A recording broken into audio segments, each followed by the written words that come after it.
Mutton curry বেশিরভাগ মানুষের খুবই পছন্দের, কিন্তু মাটন রান্না করা একটু ঝামেলাদার আর রান্না করতে টাইমও বেশি লাগে। অনেকের আবার কষ্ট করে রান্না করার পরও স্বাদ আশানুরূপ হয় না।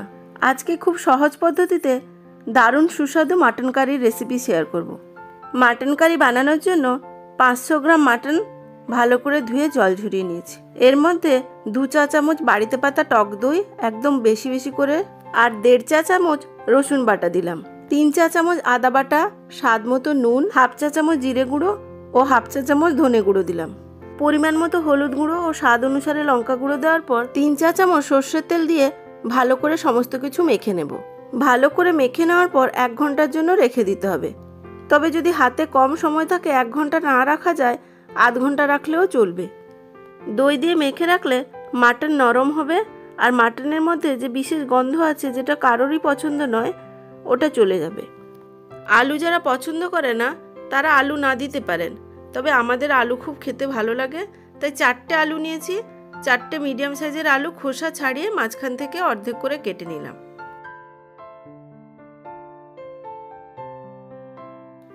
4টে বড় সাইজের পেঁয়াজ নিয়েছি, একদম পাতলা পাতলা করে কেটে নিতে হবে, তবে চাইলে গ্রাইন্ডারে বেটেও নিতে পারেন। আমি খুব কম তেল মশলা দিয়ে বানাচ্ছি, তাই পেঁয়াজ 4টে নিয়েছি। আপনারা যদি তেল মশলা বেশি পছন্দ করেন তাহলে বেশি পেঁয়াজ দিতে পারেন। তবে মাটনের মধ্যে অত্যধিক স্যাচুরেটেড ফ্যাট আর কোলেস্ট্রল আছে বলে স্বাস্থ্যকরভাবে মাটন উপভোগ করার জন্য পরিমিত তেল মশলা দিয়ে মাটন রান্না করাটাই ভালো। পেঁয়াজ কাটার পরে পেঁয়াজ ভালো করে এইভাবে হাত দিয়ে মেখে নিচ্ছি, তাহলে পেঁয়াজ তেলে দিলে তাড়াতাড়ি নরম হয়ে যাবে। এরপর গ্যাস অন করে একটা কড়া গরম করে নিয়েছি। কড়ার মধ্যে সর্ষের তেল দিয়ে দিলাম। তেল গরম হয়ে যাওয়ার পর কড়ার চারদিকে তেলটা খুন্তি দিয়ে ছড়িয়ে নিয়েছি, তাহলে আলু ভাজার সময় আলু কড়ার গায়ে আটকে যাবে না। এবার কেটে ধুয়ে রাখা আলুর টুকরোগুলো তেলের মধ্যে দিয়ে দিলাম।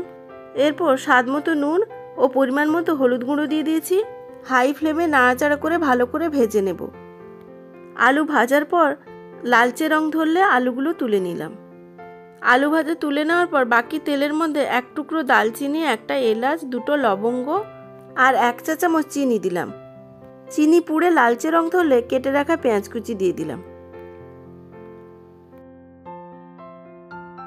পেঁয়াজের মধ্যে সামান্য নুন দিয়ে দিচ্ছি, তাহলে পেঁয়াজ তাড়াতাড়ি গলে নরম হয়ে যাবে। মিডিয়াম হিটে পেঁয়াজ ভালো করে ভেজে নেব।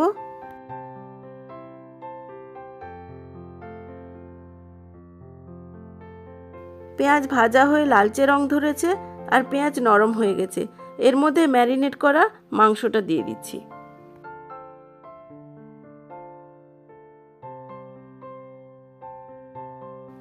মিডিয়াম ফ্লেমে 5 মিনিট ভালো করে কষিয়ে নিলাম। কষিয়ে নেওয়ার পর ঢাকা দিয়ে দিচ্ছি। ঢাকা দিয়ে লো ফ্লেমে 10 মিনিট রান্না করব। 10 মিনিট পর ঢাকা খুলে নিয়েছি। দেখুন মাটনের গা থেকে তেল বেরিয়ে এসেছে, তার মানে মাটন ভালোভাবে কষানো হয়ে গেছে। আরও 2 মিনিট হাই ফ্লেমে কষিয়ে নিয়ে ভেজে রাখা আলুগুলো দিয়ে দিতে হবে। ভাজা আলুগুলো বাইরে থেকে ক্রিস্পি হলেও ভেতরে কিন্তু এখনও নরম হয়নি, খানিকটা শক্ত আছে, মানে হাফ সেদ্ধ মতো হয়েছে। ভেজে রাখা আলু দেওয়ার পর আরও 1 মিনিট মতো হাই ফ্লেমে কষানোর পর একটা কফি কাপের 1 কাপ পরিমাণ জল দিয়ে দিচ্ছি। আমি বেশি পাতলা ঝোল রাখবো না, সামান্য গ্রেভি থাকবে, তাই 1 কাপ জল দিয়েছি। আপনারা যদি ঝোল বেশি খেতে চান তাহলে আর 1 কাপ বা 1 কাপের অর্ধেক জল দিতে পারেন। জল ফুটতে শুরু করলে ঢাকা দিয়ে লো হিটে রান্না করব। প্রায় 30 থেকে 35 মিনিট রান্না করার পর ঢাকা খুলে নিয়েছি। দেখুন মাটন খাওয়ার জন্য একদম তৈরি। খুন্তি দিয়ে কেটে দেখাচ্ছি মাটন কতটা নরম হয়েছে সেদ্ধ হয়ে, হাতে দিলেই গলে যাবে। আলু ভাজার সময় নুন দিয়েছিলাম, আবার মাটন ম্যারিনেট করার সময়ও নুন দিয়েছিলাম, তাই জল দেওয়ার পরে নুন দিইনি। আপনাদের যদি নুন লাগে তাহলে সামান্য নুন দিয়ে দিতে পারেন। গ্যাসের ফ্লেমটা লোতে রেখেছি। সবশেষে দেওয়ার জন্য একটা মশলার পেস্ট বানিয়ে নেব। তার জন্য 1 টুকরো দালচিনি, 1টা এলাচ, 1টা লবঙ্গ, 1 টুকরো জায়ফল আর 1 টুকরো জয়িত্রী নিয়েছি। অল্প জল দিয়ে শিলে বেটে নেব। এখানে বলে রাখি, যদি আরও কম সময়ে রান্না করতে চান তাহলে মাটনে জল দেওয়ার পর জল ফুটতে শুরু করলে কুকারের মধ্যে দিয়ে 4-5টা সিটি দিয়ে নামিয়ে নিতে পারেন। দেখুন গরম মশলা একদম রেডি। এবার মাটন কারির সাথে গরম মশলা বাটা মেশাবো। তার আগে গ্যাসটা অফ করে দিয়েছি। গরম মশলা বাটা দেওয়ার আগে গ্যাস অফ করে দিলে গরম মশলার সুগন্ধটা বেশি ভালো হয়। গরম মশলা দেওয়ার পর ভালো করে মিশিয়ে নিচ্ছি। গরম মশলা দেওয়ার পর সাথে সাথেও সার্ভ করতে পারেন, তবে খানিকক্ষণ ঢাকা দিয়ে তারপরে সার্ভ করলে বেশি ভালো হয়। সাদা ভাত, রুটি, লুচি, পরোটা সব কিছুর সাথে খেতে তো দুর্দান্ত লাগেই, তবে বেশি ভালো লাগে খেতে তন্দুরি রুটি, নান, জিরা রাইস এসবের সাথে। সাথে যদি স্যালাড আর রায়তা থাকে তাহলে তো কোনো কথাই নেই। যদিও মাটন বেশি খেলে হৃদরোগ ও অন্যান্য স্বাস্থ্য সমস্যা হতে পারে, তবে এতে প্রচুর পরিমাণে protein, saturated fat, iron, zinc এবং ভিটামিন বি আছে। আর এটা একটা শক্তিশালী ইমিউনি সিস্টেম তৈরি করতে সাহায্য করে ও পেশি গঠনে সাহায্য করে। তাই মাটন বেশি না খেয়ে কম তেল মশলা দিয়ে পরিমিত খেলে শরীরের খুবই উপকার হয়।